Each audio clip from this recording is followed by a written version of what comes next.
வணக்கம். நம்ம நாகர்கோயில் கிங்ஸ் ஓட மாரத்தான் சீசன் 2 பத்தின தகவல உங்க எல்லாத்தையும் பகிர்றதுல நான் ரொம்ப மகிழ்ச்சி அடைகிறேன். ஆ நம்ம நாட்ல கிட்னி நோய், கல்லீரல் பிரச்சனை, ஹார்ட் ப்ராப்ளம்னால நெறைய பேர் பாதிக்கப்படுறாங்க. அந்த நோயினால பாதிக்கப்பட்டு அ ஆர்கன் டிரான்ஸ்பிளான்டேஷன்காண்டி வெயிட் பண்றவங்க நெறைய பேர் இருக்காங்க. அந்த ஆர்கன் டிரான்ஸ்பிளான்டேஷன்காண்டி வெயிட் பண்ண நேரத்துல நெறைய பேர் உயிரிழந்தும் போயிடுறாங்க. ஸோ அந்த ஆர்கன் டிரான்ஸ்பிளான்டேஷன பத்திய அவேர்னஸ் இன்க்ரீஸ் பண்றதுக்காண்டி தான் நம்ம கிம்ஸ் மாரத்தான் சீசன் 2. ஸோ நம்ம மாரத்தானோட தீம் என்னன்னு பார்த்தீங்கன்னா, "we run, donate and live again."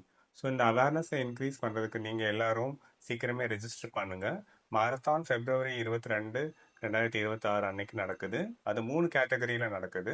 5 kilometre, 10 kilometre and 21 kilometre. So இந்த மாரத்தான்ல சேர்ந்து அவேர்னஸ் இன்க்ரீஸ் பண்றதுக்கு நீங்க ஹெல்ப் பண்ணுங்க. நீங்க வைக்கிற ஒவ்வொரு அடியிலும் எங்களோட சேர்ந்து இதுக்கு உதவுங்க. நன்றி.